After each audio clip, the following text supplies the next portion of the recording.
Welcome back to In Bed with Aaron and Helene.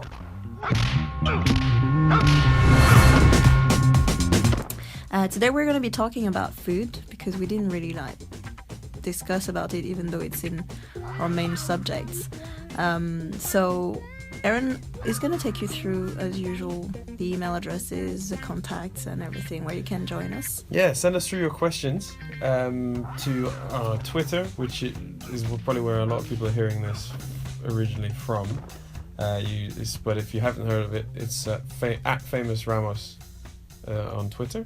And then if you pop over to the email, if you want to ask us any questions there, it's inbedwithah@gmail.com. And Helene is getting her Instagram involved. It's feisty_monkey7. So you can find updates on us, any pictures that we've posted around food, but also fighting. Yeah, there'll be more food on your Instagram for sure. Yeah, everything that we're cooking, which is not a lot, but we go through periods of time where we're always cooking, where we cook like 3-4 nights in a row, and then recently we made our own starter for sourdough bread, and we're like, yeah, we're gonna ferment shit, and we're gonna cook stuff, and we're gonna do this and do that. We make one loaf of bread, and then the rest was chucked in the bin. Yeah, because it rotted. Yeah, we're not really good with food planning, are we? No, it's something that I feel we could be good at, but we don't really give ourselves the time to do it. No, but to be fair, it's like wake up early, go straight to work. On occasion train before work, and then you got straight from work going to train or going to teach people, and then coming home at like 10 or 9, if that. And there's no time for anything else. It's like we have to do it like on a Sunday. Yeah, that's the prepping on a Sunday, isn't it? Yeah. But, hey, we could go back to it. We just need to put the effort and put our mind into it to do it. Maybe now that we're telling like the world that we'll be more inspired. Like, no, we tell people on the podcast. We need to make sure that we actually do it. Well, it doesn't mean shit. We can lie to these guys. Yeah, last Sunday we cooked, we baked 2 bread. You'll take photos of shit we bought from Sainsbury's. Yeah, definitely. I can make it look pretty and stuff and homemade. Just put shitloads of filters on it. That's what Instagram's for. It's true. You're getting pretty good at Instagram. Yeah. Yeah, I see your posts. The thing is, the more people like my pictures and the more I'm inclined to do things about it. Oh, I see. You only do it if you're getting some positive feedback. Yeah, I'm like that. It's the same with this podcast, isn't it? Like, before we started, I was like, I don't really want to do it. You were way more nervous about even attempting it. Of course. As soon as I sent you the demographics that we had downloads in like Cambodia and France and Togo and Singapore and America. All your MILFs. All the MILFs. That are like sending you good feedbacks. Yeah. We have a lot of really good fans. We got like a lot of mums. A lot of mums listen to this podcast, and it's like our biggest fan base. We got one guy. His name is like Pale Horse Outlaw or something. So if he's listening, he'll hear this for sure. But he's like a ex-military guy, and I think he saw me on the Jocko podcast Twitter feed, and I just kind of said to him like, you might like this too. It's like totally different, totally unrelated. This guy's like military vet, Yeah. And he's always liking it, he's always sharing it and tweeting back and stuff. So that's cool. Thank you very much for all of that. Stop trying to make me cold. That's cool. All right. So the subject of the day is food, and I think food for us is a bit of a dichotomy, because if we could get away with it, we would just eat all the time. Like, if we go on holiday, it's out of control. Oh, yeah. We eat like it's our last day on earth. No, I think it's because we're out of our habits and out of the places where we find our regular food and stuff. It's more difficult to stick to your diet. No, but like, think about where we've gone. We went to Norway recently. Yeah. And we had to cook in a lot because that's because it's so expensive. Yeah. Everything is so expensive, so we could only afford pizza Norway, and pasta. you take the piss with the prices. Like, we had a nice meal for 2 that would be, the equivalent of Byron Burger here in the UK. you know, should be about 30 or 40 quid, dropping 100 pounds. Yeah. With I had one beer. Beer is like 8 to 10 pounds in Norway. Yeah.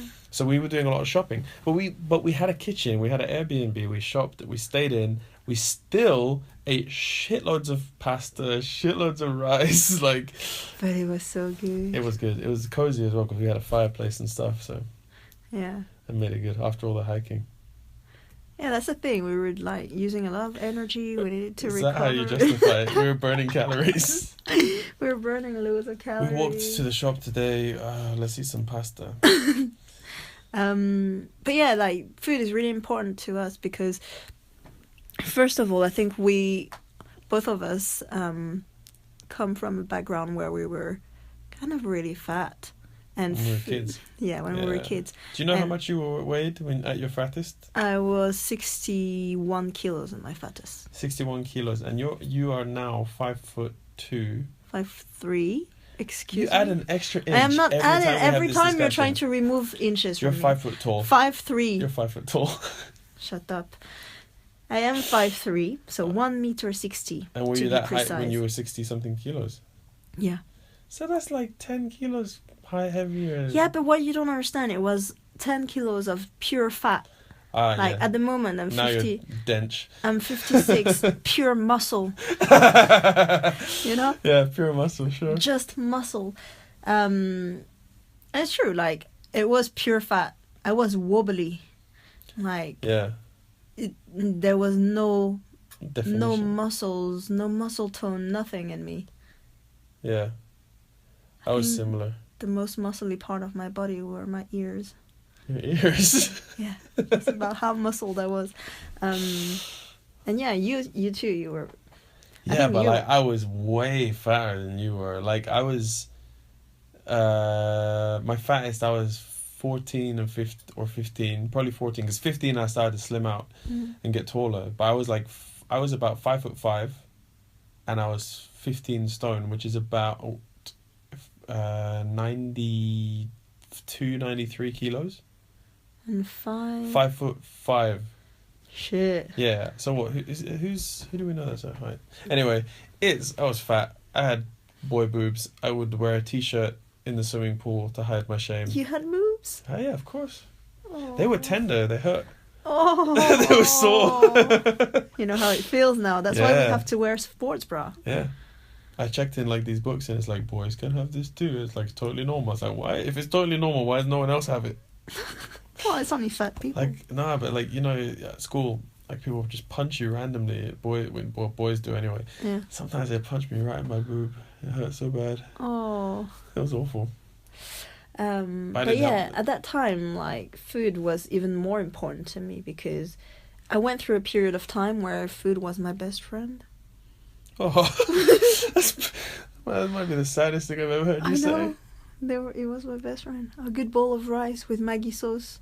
I think that was like the most comforting thing ever. That's still the most comforting thing.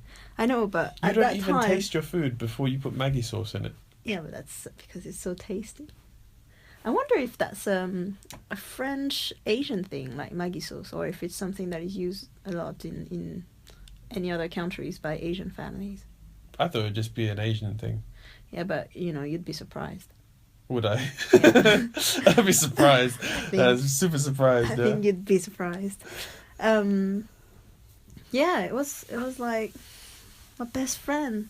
Did you not have a lot of friends? I did have friends, but they would all betray me one day or another. So then you and my family too. Yeah, you would always go back to. Oh man, the most constant thing was food. Was a bowl of rice. A bowl of rice with Maggi sauce. I remember when you told me about when you realized you'd lost your innocence. Yeah, it was kind of like very precise. Where like one day I was a child, and then the next day I knew that you were an adult. Yeah, I was Why don't you tell not the story? an adult, but I was I can't remember what story you're talking about now. How can you say, and I have a precise moment, and then you go, I don't remember the story? No, but I don't remember what you're talking about. I'm talking about the diary. Oh, no, I'm not going to talk about that. Oh, come on. No, that's so sad. It's super funny. No. It's hilarious. No. People are gonna want to know what it is now. Yeah, let's build up the suspense. If you want to hear about that diary story, tune into episode tune 4. into episode 4. You see, I'm good at marketing, maybe. Yeah, like I think at that time I had friends, and my family were there obviously, but all of them, like from one day to the other, would be nice to me or call me fat. And it was a vicious circle, because I would be like very sad that people call me fat, but then again, to make me feel better, I was eating more food, and that would make me feel better, and I was like, fuck them, let me eat my rice. For me, it was like, yeah, food was one of my best friends, because like I didn't have a lot of friends growing up when I was fat, and I don't know if it's the same. Is it the same in France, where your parents give you money and you go and buy what you want? Nah. Really? How does it work? How do lunches work at school? Oh, they would pay for the lunches at school at the canteen. Ah, and then you would get a set meal. Yeah, or we would go home and we'd eat like noodles. You know, yeah, for sure. Like when I was 10, 11, we'd come back from school and we'd have this like pack of noodles, or they were in plastic boxes, or in like ramen. Yeah, ramen, but in like kind of pot, and you would just pour the hot water in there, and like in 5 minutes they were ready, and so we'd come home and have that at lunchtime. Wow. Yeah. My brother used to eat that. My brother, he would go through periods of time when he was a kid of just not eating anything. Like, that wasn't white. Like, it had to be white bread, white pasta, white rice, cheese, milk, all that kind of stuff. So just plain food. Just plain food, because he wouldn't eat veg. He's going to kill me for saying this. But, like, he wouldn't touch anything with veg. We had to, like, puree tomatoes and give him, like, carrots while he was watching TV and stuff. I say we. I mean, my mum would do it. But, he would, if it had pieces in it, like a little piece of onion or broccoli, he would say, nah, I'm not eating it, it's got weeds. It's got weeds.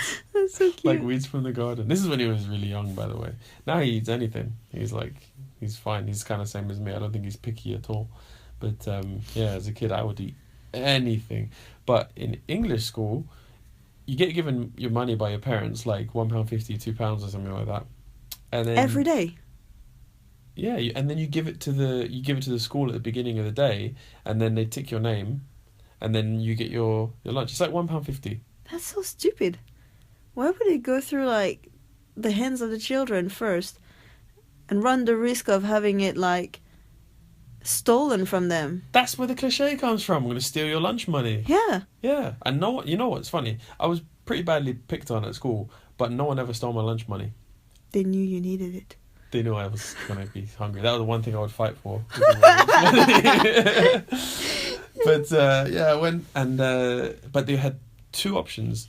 So at about the middle of the morning, we had a break, like a 20-minute, half an hour playtime kind of thing, and then at lunchtime you had an hour. Yeah. Okay. So, but they would open the canteen at both times. Okay. Lunchtime, they would open up the canteen properly to sit down and have a meal. Yeah. But in the morning, they would have a tuck shop. No. Yeah, so you could buy biscuits, cakes, toast, sandwiches, like all snacks and stuff like that. That's so bad. But they for sold your kids. eclairs, they sold donuts, they sold cookies and stuff like that. And I used to get all the lunches. When I first came there, I was like, I have to go get my lunch. This is what I must do. But then when I started noticing that the tuck shop was open and sold way better stuff than the lunchroom, I would spend all my lunch money on like 4 donuts and 2 cookies, and then I wouldn't have lunch because I would have already eaten like 4 donuts. What? Yeah, I had the worst diet of all time. But I thought they were taking it from you. Yeah, that's if you go and register your name. Ah, so you did, like at the end. You had to go and give it to them in the morning, and then they would tick your name off of a thing. For the lunch? Yeah. But you decided not to give your money anymore, not to register anymore, and get donuts instead. Yeah, so I got my £1.50 and just got donuts. That's a good price, though. It's going to be another revelation from my mum. She listened to the last ones. Don't listen to like, why is he getting so fat, this kid? It's like, I don't know, Mum, I'm just eating school dinners. Some kids took it to the next level in my school. So I think most people were given, I don't know what everyone's family situation was like, but most people were given some kind of money for school dinners. Some of those kids were like sales geniuses. A kid would go to Tesco's before school on the way, and he would buy a box of cookies with his money, and he would sell each of the cookies for £1. Oh. Or something like that, or 50p. It's a real entrepreneur. Real entrepreneur. And he would make, like 10, 15 quid from selling a bunch of cookies. Wow. Yeah. And then, do it again. Pretty good gross margin. It's a really good gross margin. Yeah. There was always those kids that did that. There was always a kid that sold food. Why did you not think of it? Because I was too busy going to buy donuts. I was his customers. I was going up and saying, "You want some cookies, man?" Like a drug addict. I need some of that sugar.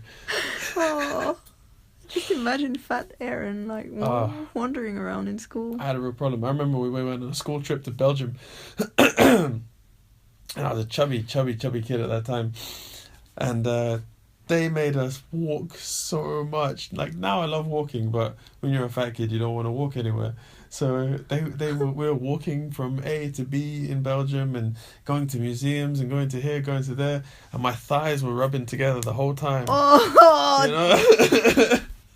And I got back to my room, because we were staying in this hotel. Got back to my room. Were you bleeding from your thighs? Took off my trousers, it was red raw, rubbed pain.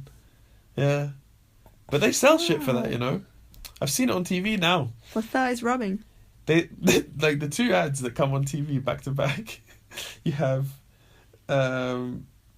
clothes by a company that sells clothes for plus size men. Yeah. I can't remember the name. And then the commercial immediately after it is a lubricant ad for rubbing between your thighs and stuff like that. That's not targeted. That's not targeted for men, no. The lubricant isn't targeted at men specifically, but it's don't lose weight, just buy fat clothes and lube up. That's awful.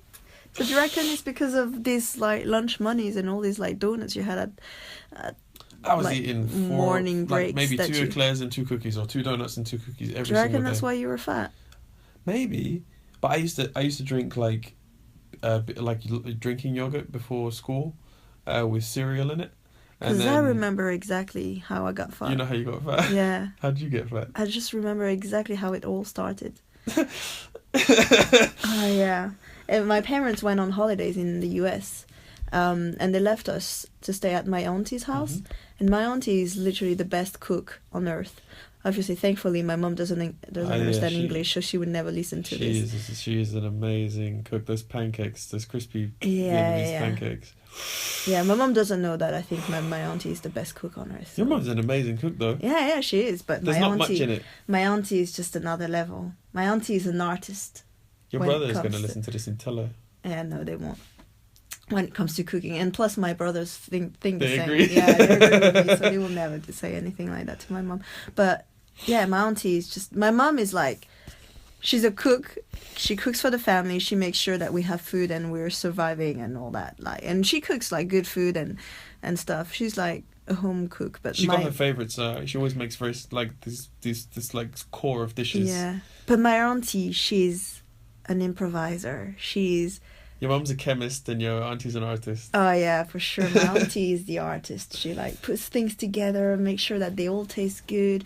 She has the attention to detail and goes the extra mile to make sure that it tastes good, it looks good.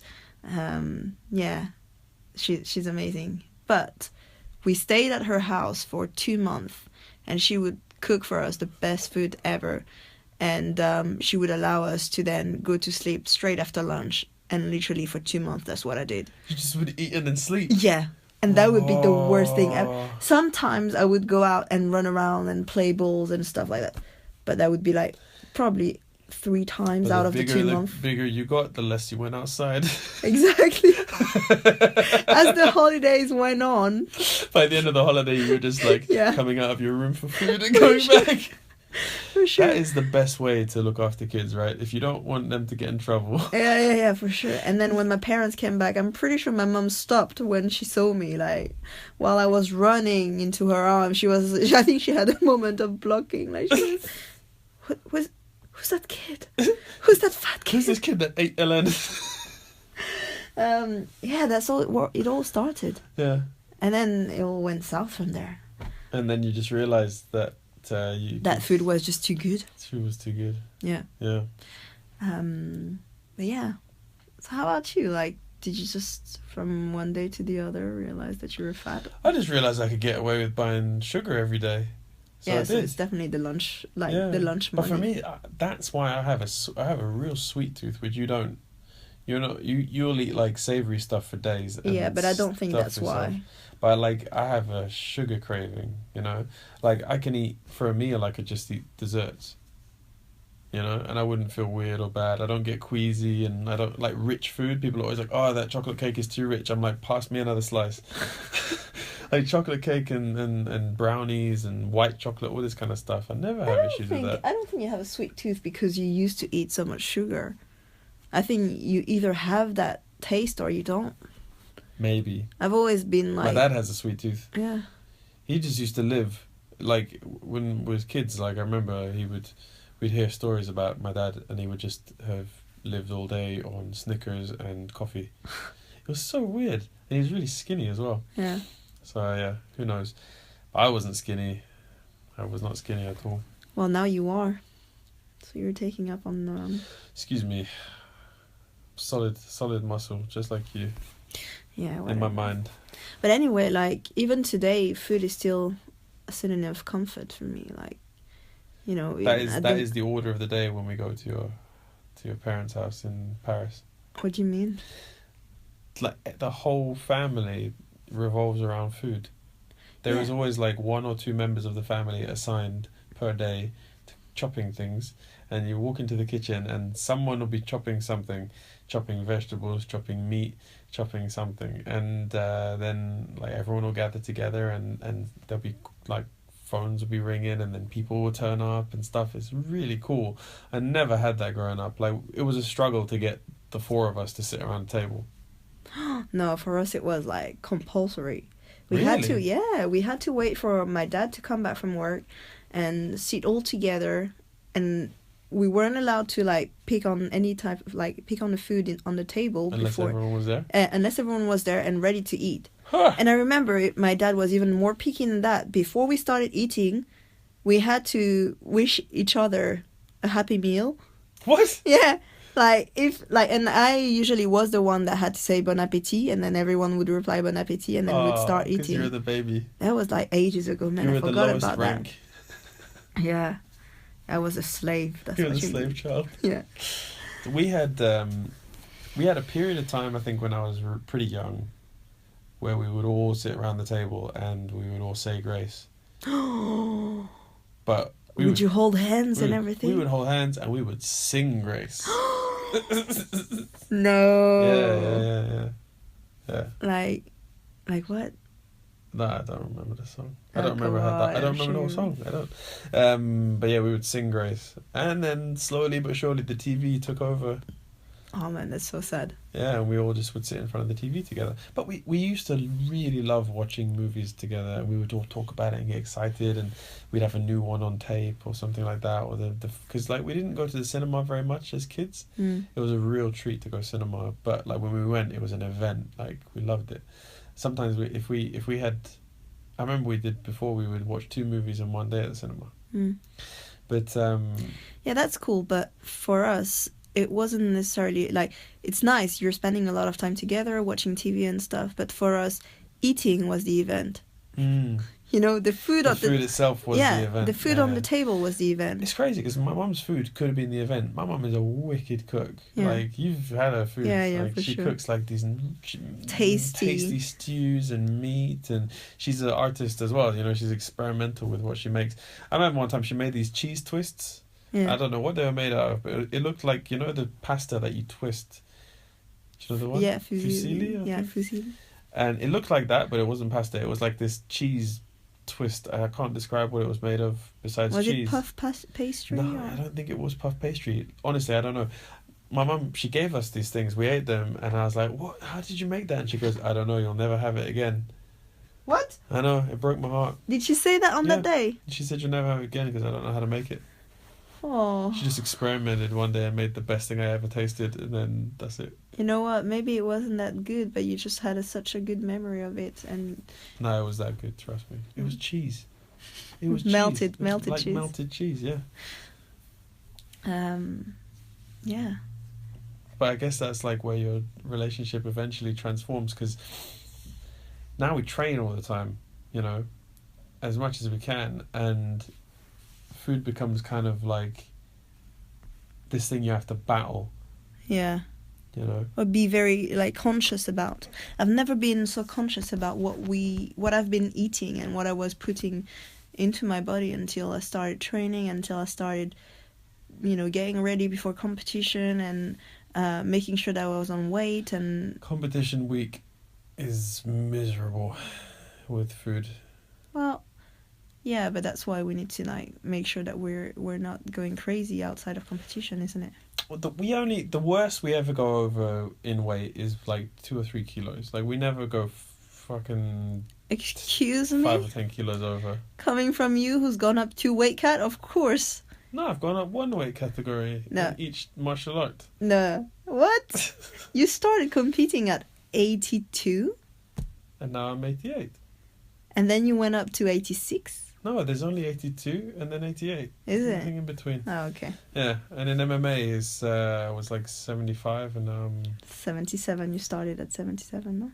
Yeah, but I was like walking around and kind of fighting at 75. I was a bit light. Yeah, so you went from 75 to 89 kilos.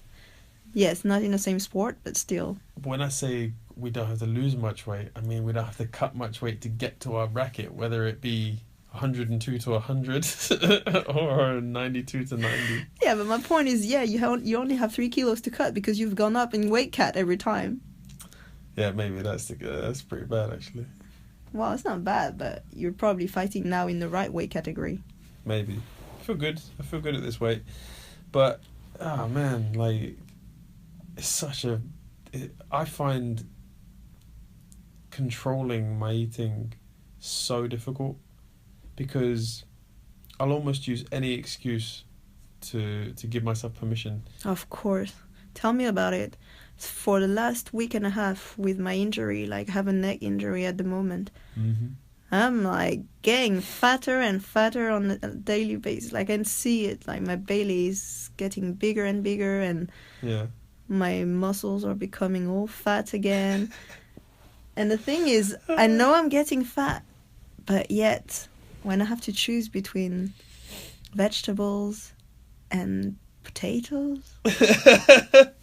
Although potato is a vegetable, but no, like green vegetables and potatoes. Carbs. Oh yeah, I can tell you, I really enjoyed my dauphinoise this You had dauphinoise today? Yeah, they had it at the canteen. Jesus. We have a French chef at work. I only have dauphinoise like as a special occasion. Yeah, it was amazing. It was so good. I think I ate a 6-pack of pork pies today. What? Yeah. I say I think like as if it didn't happen. It happened. I ate a 6-pack of pork pies today. I got really lazy about what I was going to eat, so I just went. And that's the thing as well, like the cheapest and the easiest food to access is usually loads of carbs, loads of sugar, and loads of fat, like fried stuff. It's so cheap. It's so cheap to eat shit. But it's also apparently it's really cheap to be a vegan. Yeah. A friend of ours. Yeah, but again, it's still shit. Yeah, I'd be quite sad if I didn't eat meat. It's a sad life. Yeah. Come on, okay, you can make it tasty once or twice, but I think we've lost all our vegan. We lose all our vegans. No, look, there's nothing wrong with being a vegan. It's just that me personally, I don't feel good, you know. And I've tried supplementing the vitamins and everything like that. I just I don't feel satisfied. I don't feel full. I feel like my energy is really low. And I'm sure maybe that'll be the time for all the people to send us emails and stuff to say, no, you can do it like this, and this, you know. And, it's just too much effort. Yeah. We're already struggling with eating meat and all that and having the proper diet just because we don't take the time to do it properly. So imagine if we had to, on top of that, to cut the meat. No, that would be too much.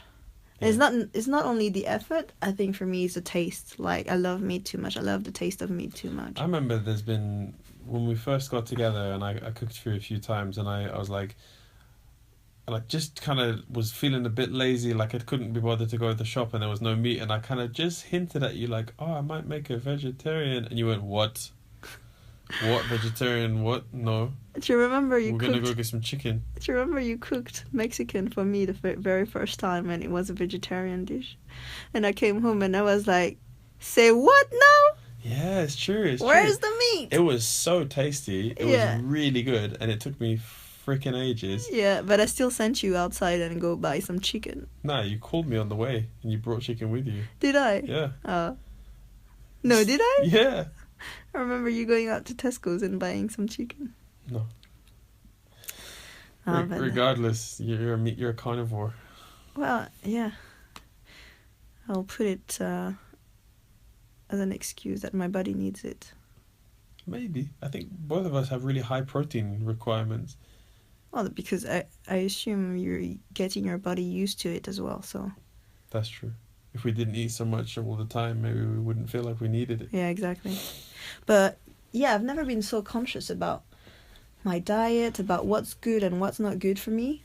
Until I met you, actually, because you were the one starting to explain to me and breaking down for me, like, what's necessary, what do you need to look at if you want to cut weight and all these things. Before that, I wasn't really conscious about, you know, what I was eating and how much it would impact me. Mm-hmm. I think now I know exactly how I can get to cutting weight. Yeah. And how I could, for example, get to having a six-pack and all these things. I just can't do it. Well, you probably can. No. I feel like we've had a lot of stuff this year which has made it really difficult. But then again, like that what? could just be us making excuses. Of course, there's nothing that was... And now we've got these turtles, it's going to be even harder to lose weight. we got some pet turtle babies. They're so cute. That's why it stresses me out so much that the one that we have isn't eating right now. Aww. Because one of our turtles, he just, for the past 2 days, hasn't eaten anything. And I look at it online and they're like, oh yeah, turtles, they can go for 5 days without eating. I was like, oh, okay. So it's good. Well, yeah, apparently. But the thing is, it freaks me out because like I'm such an eater. And I grew up with loads of pets, with dogs and cats and everything like that. Yeah, but they're not the same. No, they're not. They're not reptiles. Reptiles are fucking weird. Yeah. They're so strange. You were freaking out because it was sleeping with its head under the water, so... I know, I picked him out of the water and put him on on the land bit. And the guy's like, oh, he'll drown himself. And then you're right, that is fine. Apparently he can stay for hours under the water without breathing. And they can go to sleep and pretty much freeze. It's crazy. Freeze? Yeah, there's breeds of turtles that live in kind of colder climates, and they can sort of, their body temperature goes down so low that they're practically frozen when they hibernate. Mm. It's crazy. Yeah. They're super cute though. Sure.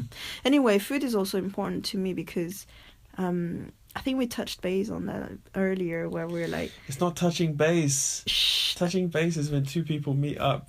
No, okay, I think it sounds good. You don't touch base on a subject. Yes, we touched base on the subject. I'm going to look this up and I'm going to show you. That's fine. You can look it up all you like. You're still going to use it. I'm still going to use it my way.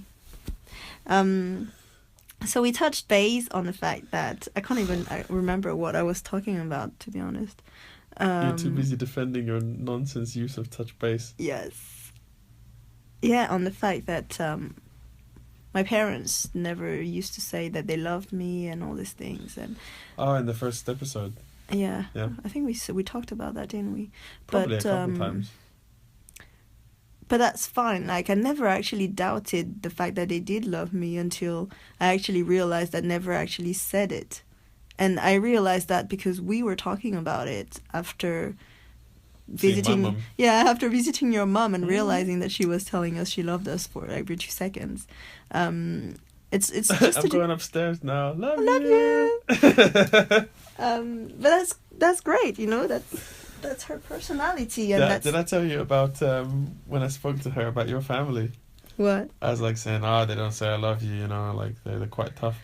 And my mum's like, I'm sure Ellen's mum loves you, you know, just the way I do. I'm like, no, I don't think it's the same, mum. She goes, no, I'm sure she does. And I'm like, no, because like I'm not even sure if she likes me sometimes. One of the last times I left the house, she didn't even come say goodbye. She was just counting money. Yeah. And then I asked you, and you said, well, I'm not even sure she likes me sometimes. So I didn't feel so bad.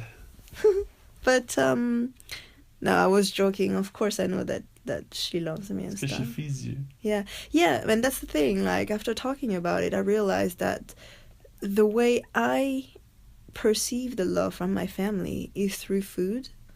It's like if my family is cooking for me, if my mom is cooking for me, then I know that she loves me. Like this is her way of taking care of us. This is her way of showing us love. You know. Food is like. Okay, bringing it back to the turtles for a second, and as a parallel, giving a pet its food is keeping it alive. Yeah. Like, I know animals have some kind of senses and things like that, but they look at you and they see dinner plate. You know, they know that's where the love from an animal kind of comes from, is companionship and spending time, but also because you feed them. So you feed them food and they go, that's it. It's like the Bill Burr thing, you know. You're my buddy. You're my buddy. You feed me. Yeah, you know what I mean. Like, yeah. But as a parent, you know, you feed your baby, your newborn baby. You know, you're giving it life, and you feed your toddler, and you feed your children, and they grow up, and that is a method of saying, I love you. I want you. I want to keep you. Yeah. You know, here's food. I want to keep you alive. You know, and I think that transfers over into adulthood, especially with your family, of like saying, you know, like, oh, like this is how we show it, like love. Of course I love you. I'm giving you the thing that keeps you alive. Yeah. I want you to live more. It's pretty intense saying it like that. Yeah, but it's, you know.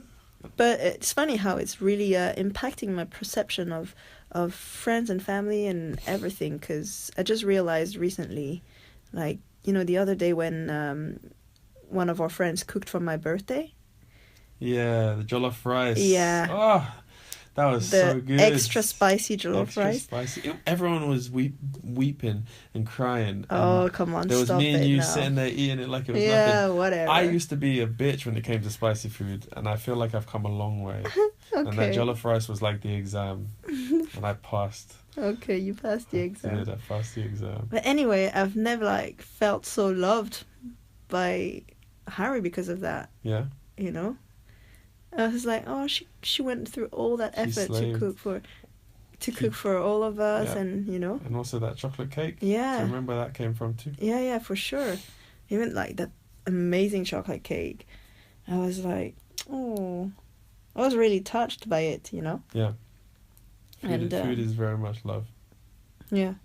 So, and also it's a mean for us, or for me, to gather with friends and to create my family, my various families around the world. You're the nucleus in the middle of a lot of different friend groups. Like, your phone is constantly buzzing. While we've been doing the podcast, your phone has been buzzing. You have like 10, 11, 12 different groups of completely different friends, and you're very often like organizing them all. And you know how all of these friendships started? Around food. Is it around food as well? Yeah. Like how? Like or like organizing dinner or meals at one person's place or another. And I mean, apart from my primary school friends, for which, like, you know, we kind of grew up together. Yeah, you were kids. From uni onwards, my friendship were built around food. Like, you know, around buying food, like buying lunches or dinners for each other, and then taking in turns to like buy it for everyone, you know. And same thing here, like the way I started building my friendship with the guys from the gym and with everyone else was like to say, okay, let's go for food, everyone. And it suddenly became a habit. Now every Saturdays we're all going out for food. And it's true. It's been going on for 5 years now. That is it's like a... That is how I managed to squeeze my way into your life. Yes, Started coming to the group meals. I was like, they go for these meals.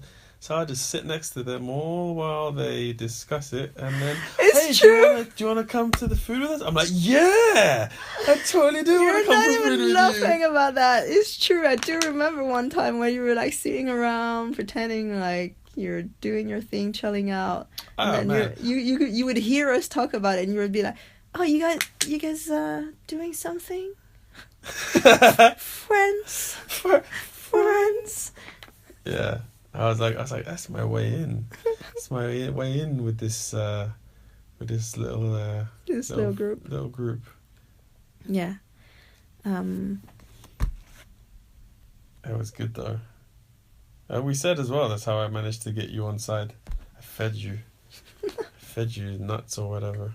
Yeah, I know for sure. But yeah, like, I don't know, was there anything else you wanted to mention?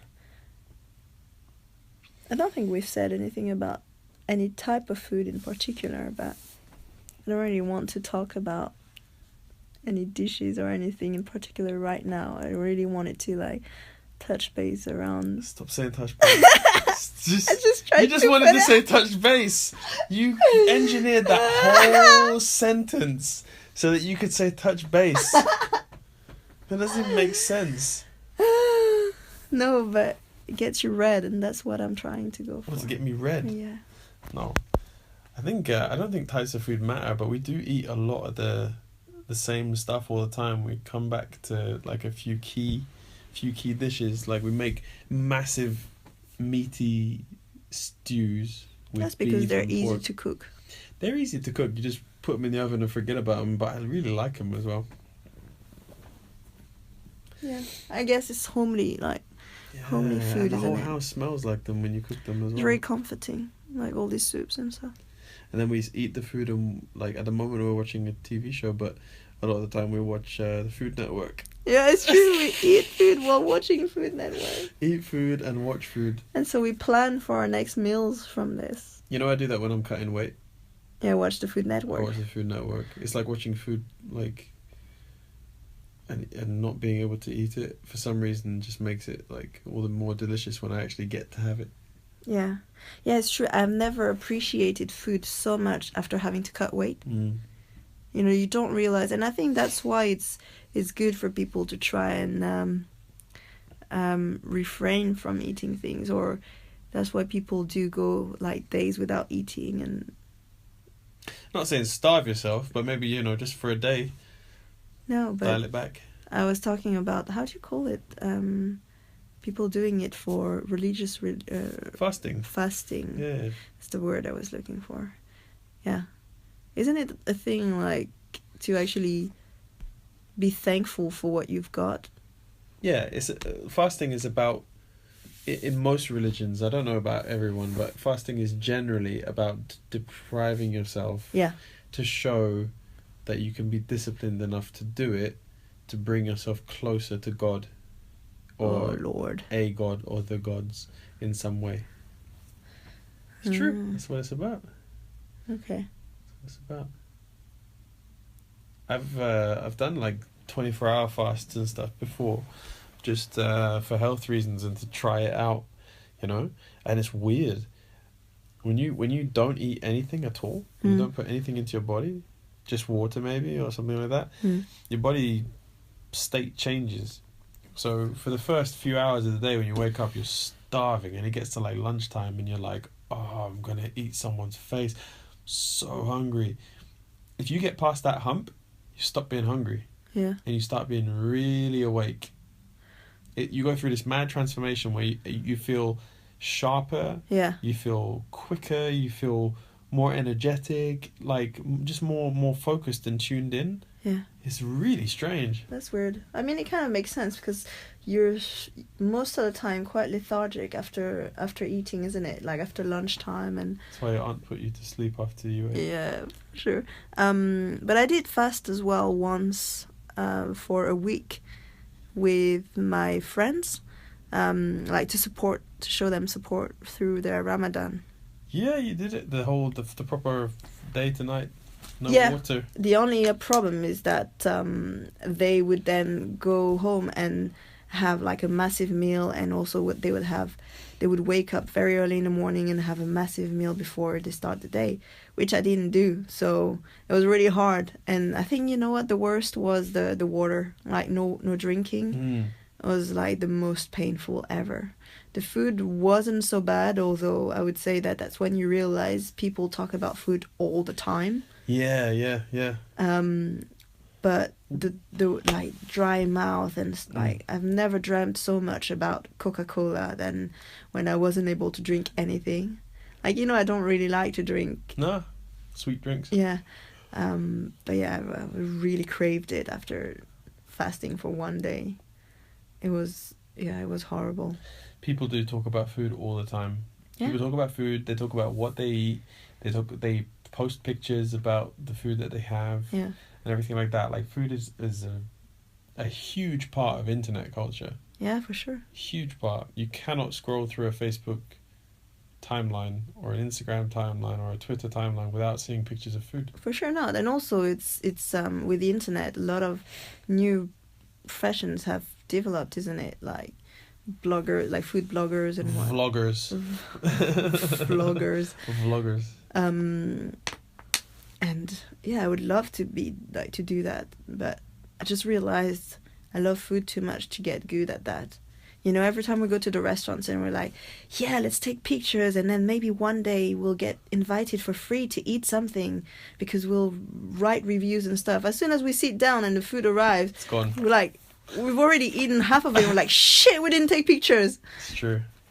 Like when we went for a curry for breakfast the other day. Oh, yeah, but I did manage to take the pictures. Yeah, I just you didn't. took the picture. I just didn't do never anything with posted it. No.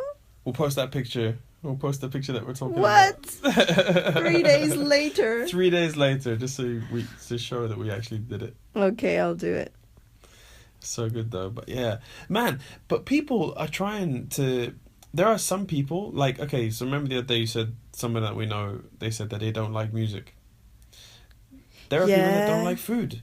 There are people that only eat Oh it. my god, I just don't understand these people. Yeah, it's like people that say I don't like music or I don't like food.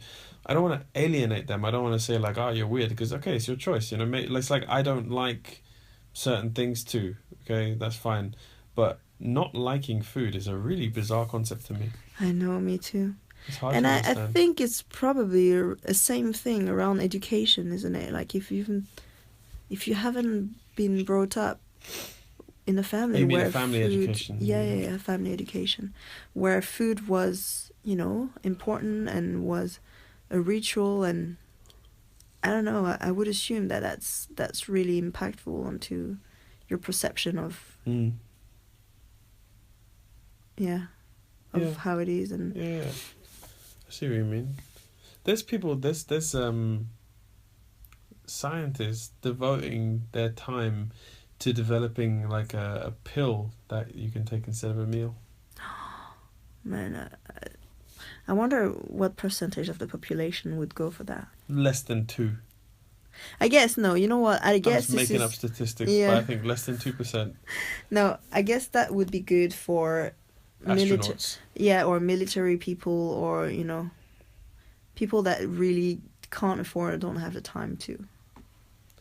Yeah, I guess if you go into space and you need to take, just in case you need to take a little supply, you know, you can take 20 years of food with you in tablets. Yeah. But man, That's a sad life. that's a sad life. For sure. Some dehydrated pill that you take. Imagine if it's like a bœuf bourguignon in a pill. And you're like, A what? A bœuf bourguignon? Yeah. Bœuf bourguignon. Gratin dauphinois in a pill. Drop in all the French bombs. Yes. Yeah, that would be awful. Like, have you ever tried a military ration? No. They got these rations. I can't remember the name. It's like a MRE maybe. I don't know. I'll have to look that one up. But it's a military ration. It comes in a bag, and it will have like a little packet of. Where did you find that? You can order them online. Did you order them online? Yeah. For what? Just to see what it tasted like. I think Did you feel a bit more manly after eating? I felt manly after eating a ration pack, yeah. It was disgusting. It was awful. I was like, that's rough.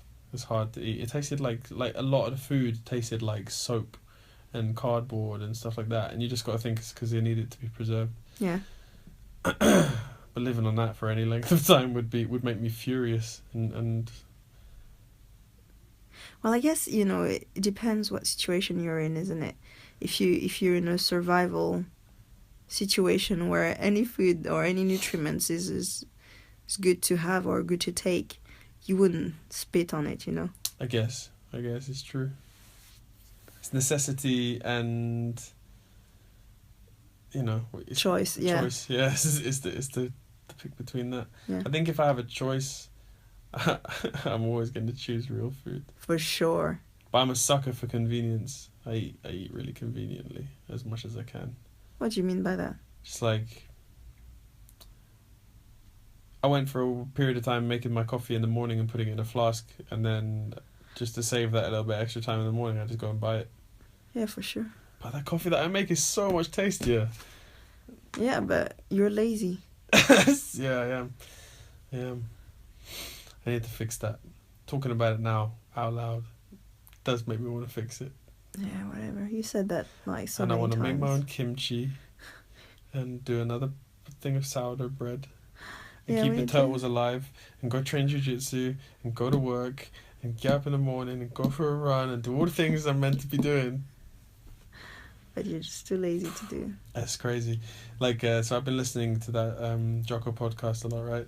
And he talks about all these questions. He goes, people ask me, how do you have the discipline to get up in the morning? And he goes, you get up in the morning. He goes, how do I have the discipline to not eat the donuts? You don't eat the donuts. It's just like, damn it. Why can't you just tell me like there's some kind of magic trick like to getting it done, you know? Yeah. It's like, it's just literally just a case of actually doing it. Yeah, for sure.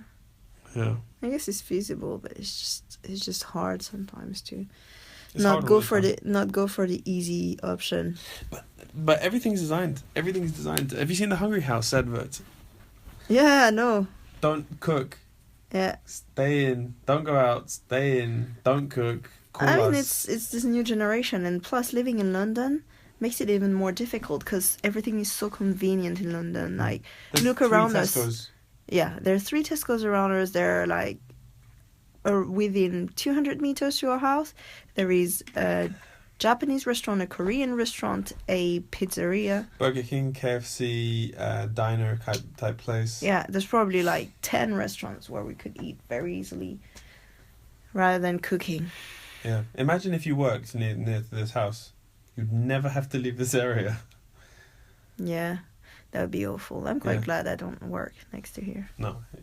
Being able to travel a little bit is nice. Yeah. Let's cook tomorrow. We'll cook something. Yeah, okay. So yeah. What are we gonna do in Spain? We're gonna be eating Spanish food this weekend. Yeah, we're going to Spain this weekend to celebrate our good friend's 30th birthday. Is it her 30th birthday? Yeah. Like, did you not even know that's why we're going to Spain? I knew we were going for her birthday. I didn't know it was going to be the big 3-0. Yeah, that's why she wants to do it in Spain. Yeah. Yeah, we're going to have a lot of jamon. A lot of jamon. Oh, we did that when we went before. Let's see if we can find some good olive oil as well. As if we don't have enough olive oil. What? We've gone down to like just 2 bottles now. 3 bottles. No, we used one of the big bottles, and we have the glass one is kind of getting towards the bottom, but we still have 2 others. Yeah, that's what I said. There's just like 3 left. That, by most people's standards... Okay. Let's just buy a big leg of ham then. What, like a proper ham on Yeah. Iberico? That is good, and just put the leg up on the by the windows. By the windowsill with the cloth on it, Yeah. and the special knife. Our house is gonna be jam packed. It's like, it's like when we brought the chorizo back and we hung them up in the kitchen. It started getting moldy and everything. We still ate it. Yeah, it was very good. So I just wiped the mold off. It'll be fine. It'll be fine. This chorizo is too good to waste. I used a sponge to scrap it all off. Did you? Yeah. Oh man, I didn't know you sponged it. I sponged it good. That's freaky. I sponged it good. Yeah. Don't worry. You didn't even taste it. But that was from this little tiny butcher's in a tiny village. A little village called Tres Juncos. Tres Juncos. It means 3 bamboos because this place is surrounded by bamboo. Oh, I forgot that's what it meant. Yeah. They made you a bamboo walking stick. Yeah. Oh, yeah. Man. And the butcher's wife fell in love with me as well. She did. What did she say to you again? A she mí came me, up to you really close in said, your face. A mí me gusta tu cara y tu físico. She was like, which is what? I love your face. I love your face and your physique. I was like, oh, ay caramba. She was like 60. That was funny. I think I was the only Chinese person ever to visit Tres Juncos. Ever to come into that place. Plus, I had this mad short hair at that time. I just cut them super short, and they were like, "What is that Chinese boy? Oh, that's a girl." You had the Dr. Jones. Dr. Jones. Yeah. But that was some chorizo made with love, you know. We told them, we went in and said, we want this chorizo, we want it spicy. We want it spicy. Okay, it wasn't spicy at all. It wasn't spicy at all. But it was handmade. I think they saw your white face and they were like, no, he can't handle spice. This is bullshit because we both know I can handle spice. They were like, no.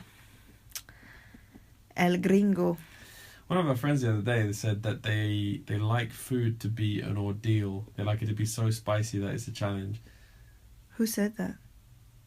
Ooh, I'll tell you after the podcast. But yeah, it's so intense. You know what? I realize if we don't say their family name, we can probably say our friend's name. Who cares? Who cares? Who cares? They might care. I don't know if they want their name blasted out to the Oh, who cares? They won't be our friends. To our friends in Singapore who are downloading, which is amazing. Yeah. How crazy was that? That's cool. And Spain, we have Spanish. I think I'm still impressed by the one download in Cambodia. I'm sorry, I have to say. I have no idea who. I have no idea who did that, but I'm very thankful. I am too. It's really amazing to see like that whatever it is that we're doing, that people are interested and stuff. I didn't even manage to like message my cousins and stuff in Cambodia to say. So it's no one you know. I don't think so. Like I'll talk to them, but I don't think so. Yeah. So yeah. It's really cool. Thank you very much to everybody for downloading it, and thank you for the comments and the feedback. What's not working and what is working, what's not working, and also for just any little bit of support. You know, just a message saying great job or whatever. It's just like every time I see something, it just makes me want to do another one. So that's why we're now going to be trying to do 2 a week instead of 1. And it's going to be hard. It's going to be hard. But we're going to start dropping in some guests as well.